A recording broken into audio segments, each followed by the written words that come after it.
PM ಮೋದಿಗೆ 20 ಗಂಟೆ dangerous train journey, ಯುದ್ಧ ಭೂಮಿ ಮಧ್ಯ ಹೋಗುತ್ತೆ ರೈಲು. ಹಾಯ್ ಫ್ರೆಂಡ್ಸ್, mastmaga.comಗೆ ಸ್ವಾಗತ. ನಾನು ಅಮರ್ ಪ್ರಸಾದ್. ಸ್ನೇಹಿತರೆ, ಪಿಎಂ ಮೋದಿ ಪೋಲೆಂಡ್ ಅಲ್ಲಿದ್ದಾರೆ. ಪೋಲೆಂಡ್ ಬಳಿಕ ಅಲ್ಲಿಂದ ಯುಕ್ರೇನ್ಗೆ ಅವರ ಪ್ರಯಾಣ. ಇಲ್ಲಿ ವಿಶೇಷ ಅಂದ್ರೆ ಪಿಎಂ ಮೋದಿ ಯುಕ್ರೇನ್ ಭೇಟಿಗಾಗಿ ಬರೋಬ್ಬರಿ 20 ಗಂಟೆ ಟ್ರೈನ್ ಜರ್ನಿಯನ್ನ ಮಾಡ್ತಿರೋದು. ಅವರಷ್ಟೇ ಅಲ್ಲ, ಅಮೆರಿಕ ಅಧ್ಯಕ್ಷ ಜೋ ಬೈಡೆನ್, ಫ್ರಾನ್ಸ್ ಅಧ್ಯಕ್ಷ ಇಮಾನ್ಯುಯಲ್ ಮ್ಯಾಕ್ರಾನ್, ಇಟಲಿ ಪ್ರಧಾನಿ ಜಾರ್ಜಿಯಾ ಮೆಲನಿ ಸೇರಿದ ಹಾಗೆ ಯುದ್ಧ ಶುರುವಾದ ಮೇಲೆ ಯುಕ್ರೇನ್ಗೆ ಭೇಟಿ ಕೊಟ್ಟ ಜಾಗತಿಕ ನಾಯಕರೆಲ್ಲ ಇದೇ ಟ್ರೈನ್ ರೂಟ್ನಲ್ಲೇ ಪ್ರಯಾಣ ಮಾಡಿರೋದು. ಹಾಗಿದ್ರೆ ಈ ಟ್ರೈನ್ನ ಸ್ಪೆಷಾಲಿಟಿ ಏನು? ಅಷ್ಟೊಂದು ಸೇಫಾ ಇದು? ಇದರ ಭದ್ರತೆ ಹೇಗಿದೆ? ಇದನ್ನ ಯುಕ್ರೇನ್ನ ಐರನ್ ಡಿಪ್ಲೊಮಸಿಯ ಪ್ರತೀಕ ಅಂತ ಕರೆಯೋದು ಯಾಕೆ? ಎಲ್ಲವನ್ನ ಕ್ವಿಕ್ ಆಗಿ ನೋಡ್ತಾ ಹೋಗೋಣ ಬನ್ನಿ. ನಾರ್ಮಲ್ ಸಂದರ್ಭಗಳಲ್ಲಿ ಪೋಲೆಂಡ್ ರಾಜಧಾನಿ ವಾರ್ಸಾದಿಂದ ಯುಕ್ರೇನ್ ರಾಜಧಾನಿ ಕಿಯವ್ಗೆ ಹೋಗೋ 1 ಗಂಟೆ 25 ನಿಮಿಷದ ಫ್ಲೈಟ್ಸ್ ಇರುತ್ತೆ. ಆದ್ರೆ ರಷ್ಯಾ ಯುಕ್ರೇನ್ ಯುದ್ಧ ನಡೀತಾ ಇರೋದ್ರಿಂದ ಯುಕ್ರೇನ್ ವಾಯು ಪ್ರದೇಶದಲ್ಲಿ ವಿಮಾನ ಹಾರಾಟ ಬ್ಯಾನ್ ಮಾಡಲಾಗಿದೆ. 2 ವರ್ಷಗಳಿಂದ ಅಲ್ಲಿನ ಏರ್ ಸ್ಪೇಸ್ ಅನ್ನ ಸಿವಿಲಿಯನ್ ವಿಮಾನಗಳಿಗೆ ಕ್ಲೋಸ್ ಮಾಡಲಾಗಿದೆ. ಮಿಸೈಲ್ ದಾಳಿಯ ಭಯ ಇರೋದ್ರಿಂದ ಮಿಲಿಟರಿ ವಿಮಾನದಲ್ಲಿ ಹೋಗೋದು ಕೂಡ ಪ್ರಾಕ್ಟಿಕಲ್ ಹಾಗೂ ಸೇಫ್ ಅಲ್ಲ. ಒಂದ್ ಪಕ್ಷ ಏರ್ ಕ್ರಾಫ್ಟ್ ಬಳಸಿದ್ರೂ ಅವು ಲ್ಯಾಂಡ್ ಆಗೋಕೆ ಯುಕ್ರೇನ್ನಲ್ಲಿ ಏರ್ಪೋರ್ಟ್ಗಳು ಓಪನ್ ಇಲ್ಲ. ರಷ್ಯಾ ಅಲ್ಲಿನ ಏರ್ಪೋರ್ಟ್ಗಳನ್ನ ಧ್ವಂಸ ಮಾಡಿದೆ. ಇದೇ ಕಾರಣಕ್ಕೆ ಪಿಎಂ ಮೋದಿ ಬರೋಬ್ಬರಿ 10 ಗಂಟೆಗಳ ಟ್ರೈನ್ ಜರ್ನಿ ಮೂಲಕ ಕಿಯವ್ ಹೋಗ್ತಾ ಇದ್ದಾರೆ. ಅಲ್ಲಿ 7 ಗಂಟೆ ಇರ್ತಾರೆ. ಹೋಗಕ್ 10 ಗಂಟೆ, ಅಲ್ಲಿ ಆಕ್ಟಿವಿಟಿ ಇರೋದು 7 ಗಂಟೆದು ಯುಕ್ರೇನ್ನಲ್ಲಿ, ಕಿಯವ್ನಲ್ಲಿ. ಮತ್ತೆ 10 ಗಂಟೆಗಳ ರಿಟರ್ನ್ ಟ್ರೈನ್ ಜರ್ನಿ, ಟೋಟಲ್ 20 ಗಂಟೆ ಟ್ರೈನ್ ಜರ್ನಿ. ಬಹುಶಃ ಕಳೆದ 10 ವರ್ಷಗಳಿಂದ ಪಿಎಂ ಮೋದಿ ಇಷ್ಟು ದೊಡ್ಡ ಟ್ರೈನ್ ಜರ್ನಿ ಮಾಡಿರಲೇ ಇಲ್ಲ. ಹಾಗಿದ್ರೆ ಯುದ್ಧಗ್ರಸ್ತ ಯುಕ್ರೇನ್ನಲ್ಲಿ ಟ್ರೈನ್ ಜರ್ನಿ ಸೇಫ್ ಅನ್ನೋ ಪ್ರಶ್ನೆ ನಿಮ್ಗೆ ಬರ್ಬೋದು. ಯುಕ್ರೇನ್ ಜಾಗತಿಕ ನಾಯಕರನ್ನ ಬರಮಾಡಿಕೊಳ್ಳೋಕೆ ಈ ಟ್ರೈನ್ ನೆಟ್ವರ್ಕ್ ಅನ್ನ ಬಳಸಿಕೊಂಡು ಇದಕ್ಕೆ ಐರನ್ ಡಿಪ್ಲೊಮಸಿ ಪ್ರೋಗ್ರಾಮ್ ಅಂತ ಹೆಸರಿಟ್ಕೊಂಡಿದೆ. ಹಾಗಾಗಿ ರಷ್ಯಾ ಇದರ ಮೇಲೆ ದಾಳಿ ಮಾಡೋ ಸಾಧ್ಯತೆ ಇಲ್ಲ. ಹಾಗೆ ಮಾಡಿದ್ರೆ ಯುದ್ಧ ಕೂಡ ದೊಡ್ಡ ಪ್ರಮಾಣದಲ್ಲಿ ಎಸ್ಕಲೇಟ್ ಆಗುತ್ತೆ ಅಂತ ರಷ್ಯಾಗೂ ಗೊತ್ತು. ಜೊತೆಗೆ ಜಾಗತಿಕ ನಾಯಕರನ್ನ ಟಾರ್ಗೆಟ್ ಮಾಡಿದ್ರೆ ಅದರ ಪರಿಣಾಮ ಆ ರಾಷ್ಟ್ರದ ಮೇಲೆ ಯುದ್ಧ ಮಾಡಿದ ಹಾಗೆ ಅಂತ ರಷ್ಯಾಗೂ ಕೂಡ ಗೊತ್ತು. ಹೈ ಸ್ಟ್ಯಾಂಡರ್ಡ್ ಭದ್ರತೆಯಲ್ಲಿ ಪ್ರಯಾಣ, ಸೆಕ್ಯೂರಿಟಿ ಡೀಟೇಲ್ಸ್ ಆಚೆ ಹೋಗಲ್ಲ. ಈ ಟ್ರೈನ್ ಹೆಸರು ರೈಲ್ ಫೋರ್ಸ್ 1 ಅಂತ ಆಗ್ಲೇ ಹೇಳಿದ ಹಾಗೆ ಅಮೆರಿಕ ಅಧ್ಯಕ್ಷ ಜೋ ಬೈಡೆನ್ ಇದರಲ್ಲಿ ಟ್ರಾವೆಲ್ ಮಾಡಿದ್ದಾರೆ. ಅಂದ್ರೆ ಅಮೆರಿಕ ಅಧ್ಯಕ್ಷರ ಟ್ರಾವೆಲಿಂಗ್ಗೆ ಬೇಕಾದಷ್ಟು ಸೆಕ್ಯೂರಿಟಿ ಇದರಲ್ಲಿದೆ. ವಿಶೇಷವಾಗಿ ಡಿಸೈನ್ ಮಾಡಲಾಗಿರೋ ಟ್ರೈನ್ ಯುಕ್ರೇನ್ ಮಿಲಿಟರಿ ತನ್ನ ಮೇಂಟೈನ್ ಮಾಡುತ್ತೆ ಅಂತ ನಿಮಗೆ ಅನಿಸಬಹುದು. ಆದ್ರೆ ಹಾಗಲ್ಲ, ಯುಕ್ರೇನ್ನ ರೈಲ್ವೆ ಇಲಾಖೆ ಇದನ್ನ ಆಪರೇಟ್ ಮಾಡುತ್ತೆ, ಮೇಂಟೈನ್ ಮಾಡುತ್ತೆ. ಯುಕ್ರೇನ್ ನಲ್ಲಿ ಯಾವಾಗ ಬೇಕಾದ್ರೂ ಎಲೆಕ್ಟ್ರಿಕ್ ಗ್ರಿಡ್ ಮೇಲೆ ದಾಳಿ ನಡೆದು ವಿದ್ಯುತ್ ಸಮಸ್ಯೆ ಉಂಟಾಗೋ ಚಾನ್ಸಸ್ ಇರೋದ್ರಿಂದ ಸದ್ಯ ಈ ಟ್ರೈನ್ ನಲ್ಲಿ ಡೀಸೆಲ್ ಎಂಜಿನ್ ಬಳಸಲಾಗ್ತಾ ಇದೆ. ಯುಕ್ರೇನ್ ಸೇನೆಯ ಭದ್ರತಾ ತಂಡಗಳು ಈ ಟ್ರೈನ್ ಸೆಕ್ಯೂರಿಟಿಯಲ್ಲಿ ರೈಲ್ವೆ ಇಲಾಖೆಗೆ ಕೈ ಜೋಡಿಸಿವೆ. ಹೆಚ್ಚಿನ ಸಂದರ್ಭಗಳಲ್ಲಿ ಈ ಟ್ರೈನ್ಗಳಲ್ಲಿ ಯಾರು ಓಡಾಡ್ತಾರೆ ಅನ್ನೋ ವಿಚಾರ ಕೂಡ ಆಚೆ ಬರಲ್ಲ. ಉದಾಹರಣೆಗೆ, ಯುದ್ಧ ಶುರುವಾದಾಗಿನಿಂದಲೂ ಯುಕ್ರೇನ್ ಅಧ್ಯಕ್ಷ ವೊಲಡಿಮಿರ್ ಝೆಲೆನ್ಸ್ಕಿ ಓಡಾಡೋದು ಇದೇ ಟ್ರೈನ್ನಲ್ಲಿ. ಅವರ ಟ್ರಾವೆಲಿಂಗ್ ವಿಚಾರ ಸಖತ್ ಗೌಪ್ಯವಾಗಿರುತ್ತೆ. ಆದರೆ ಜಾಗತಿಕ ನಾಯಕರು ಇದರಲ್ಲಿ ಪ್ರಯಾಣ ಮಾಡಿದಾಗ ವಿಚಾರ ಆಚೆ ಬರುತ್ತೆ. ಇನ್ನು ಟ್ರ್ಯಾಕ್ ಹಾಗೂ ಟ್ರೈನ್ನಲ್ಲಿ ಯಾವ ರೀತಿಯ ಸೆಕ್ಯೂರಿಟಿ ಇದೆ ಅನ್ನೋ ವಿಚಾರವನ್ನು ಕೂಡ ಬಹಿರಂಗಪಡಿಸಿಲ್ಲ. ಸೆಕ್ಯೂರಿಟಿ ಡೀಟೇಲ್ಸ್ ಅನ್ನ ಪ್ರಯಾಣ ಮಾಡೋ ನಾಯಕರಿಗೆ, ಅವರ ಸಿಬ್ಬಂದಿಗೆ ಮಾತ್ರ ಕೊಡ್ತಾರೆ. ಸಾಮಾನ್ಯವಾಗಿ ಇಂಥ ಟ್ರೈನ್ಗಳಲ್ಲಿ ಎಐ ಆಧಾರಿತ ಸೇಫ್ಟಿ ಟೆಕ್ನಾಲಜಿ, ರೈಲ್ವೆ ಟ್ರ್ಯಾಕ್ ಅನ್ನ ಸ್ಕ್ಯಾನ್ ಮಾಡ್ತಾ ಅದರ ಸೇಫ್ಟಿ ಸರಿಯಾಗಿದೆಯಲ್ವ ಅಂತ ಚೆಕ್ ಮಾಡ್ತಾ ಮುಂದಕ್ಕೆ ಹೋಗೋ ಆಪ್ಟಿಕ್ ಸಿಸ್ಟಮ್ಗಳಿರ್ತವೆ. ಸದ್ಯ ಗೊತ್ತಿರೋ ವಿಚಾರ ಏನು ಅಂತ ಹೇಳಿದ್ರೆ, ಮೊದಲಿಗೆ ಪಿಎಂ ಮೋದಿ ಪೋಲೆಂಡ್ ರಾಜಧಾನಿ ವಾರ್ಸಾದಿಂದ ವಿಮಾನದಲ್ಲಿ ರೆಜೋ ಜಾಸ್ಯೋಂಕಾ ಏರ್ಪೋರ್ಟ್ಗೆ ಹೋಗ್ತಾರೆ.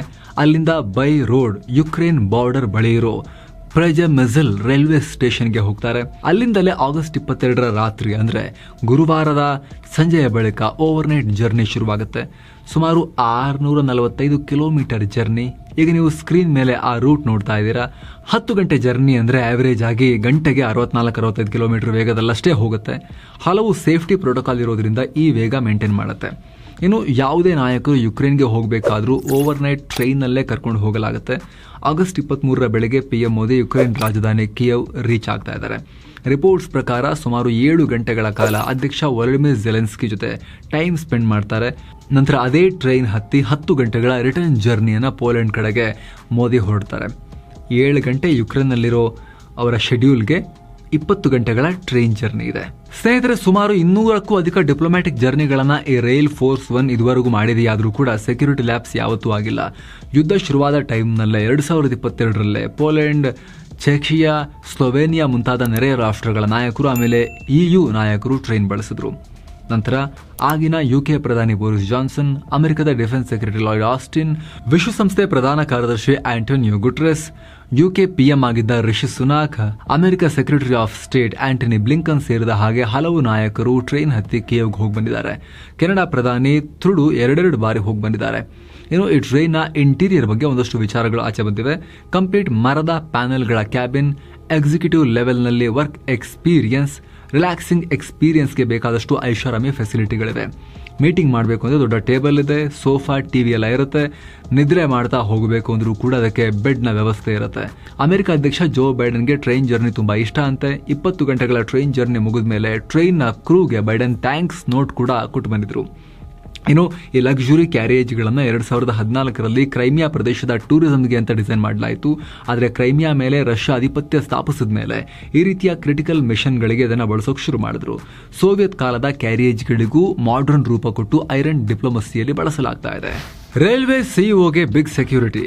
ಕುಟುಂಬದೊಂದಿಗೂ ಕಾಂಟ್ಯಾಕ್ಟ್ ಇಲ್ಲ. ಯುದ್ಧಗ್ರಸ್ತ ಯುಕ್ರೇನ್ನಲ್ಲಿ ರೈಲ್ವೆ ಟ್ರೈನ್ಗಳು ಕ್ಯಾನ್ಸಲ್ ಆಗೋದಿರಲಿ, ಹೆಚ್ಚು ಡಿಲೇ ಕೂಡ ಆಗ್ತಾ ಇಲ್ಲ. ಕೇವಲ ಈ ಡಿಪ್ಲೊಮ್ಯಾಟಿಕ್ ಟ್ರೈನ್ ಅಂತಲ್ಲ, ಯುದ್ಧ ನಡುವೆನೂ ಯುಕ್ರೇನ್ನಲ್ಲಿ ರೈಲ್ವೆ ಸೇವೆಗಳಿಗೆ ಬ್ರೇಕ್ ಬಿದ್ದಿಲ್ಲ. ಜನರಿಗೆ ಮಾನವೀಯ ನೆರವನ್ನ ತಲುಪಿಸೋದ್ರಿಂದ ಹಿಡಿದು ನಿರಾಶ್ರಿತರ ಸ್ಥಳಾಂತರ, ಆಯುಧಗಳ ಸಪ್ಲೈ, ವಿದೇಶಗಳಿಗೆ ಆಹಾರ ಎಕ್ಸ್ಪೋರ್ಟ್ ಮಾಡೋದು ಎಲ್ಲದಕ್ಕೂ ರೈಲ್ವೆ ಬಳಕೆಯಾಗ್ತಾ ಇದೆ. ಖುದ್ದು ರೈಲ್ ಫೋರ್ಸ್ 1 ಯುದ್ಧ ನೋಡಿದೆ. ಲಕ್ಷಾಂತರ ಯುಕ್ರೇನಿಗರ ಸ್ಥಳಾಂತರ ಮಾಡೋ ಕೆಲಸವನ್ನ ಕೂಡ ಮಾಡಿದೆ. ಈಗ ಯುಕ್ರೇನ್ನ ಡಿಪ್ಲೊಮ್ಯಾಟಿಕ್ ಲೈಫ್ ಲೈನ್ ಆಗಿ ಕೂಡ ಕೆಲಸ ಮಾಡ್ತಾ ಇದೆ.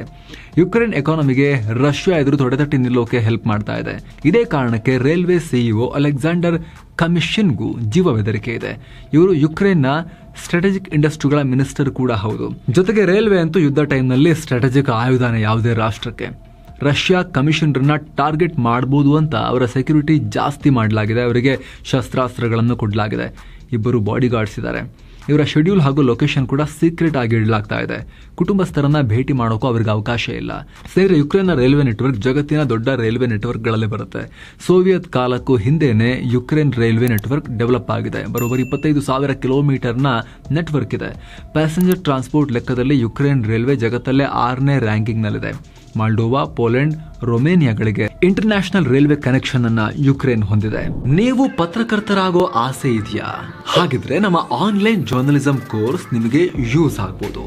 ಇದು ಅನ್ಅಕಾಡೆಮಿಯ ಗ್ರಾಫಿ ಪ್ಲಾಟ್ಫಾರ್ಮ್ ನಲ್ಲಿ 5 ಸ್ಟಾರ್ ರೇಟೆಡ್ ಕೋರ್ಸ್. ಯಾವುದೇ ಡಿಗ್ರಿ ಮಾಡ್ತಿರೋರು ಈ ಕೋರ್ಸ್ ಮೂಲಕ ಜರ್ನಲಿಸಂನ ಆಳ ಅಗಲ ತಿಳ್ಕೋಬಹುದು.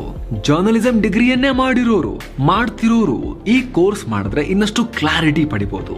ನಿಮಗೂ ಕೋರ್ಸ್ ಜಾಯಿನ್ ಆಗೋಕೆ ಆಸಕ್ತಿ ಇದ್ರೆ ವಿಡಿಯೋ ಕೆಳಗೆ ಡಿಸ್ಕ್ರಿಪ್ಷನ್ ಅಲ್ಲಿ ಹಾಗೂ ಕಾಮೆಂಟ್ ಸೆಕ್ಷನ್ ನಲ್ಲಿ ಟಾಪ್ ಕಾಮೆಂಟ್ ನಲ್ಲಿ ನಿಮಗೆ ಲಿಂಕ್ ಸಿಗುತ್ತೆ. ಅದರ ಮೇಲೆ ಕ್ಲಿಕ್ ಮಾಡೋ ಮೂಲಕ ವೆಬ್ಸೈಟ್ಗೆ ಹೋಗಿ ಕೋರ್ಸ್ ಬಗ್ಗೆ ಸಂಪೂರ್ಣ ಮಾಹಿತಿಯನ್ನು ನೀವು ಪಡಿಬಹುದು, ಜಾಯಿನ್ ಕೂಡ ಆಗ್ಬೋದು.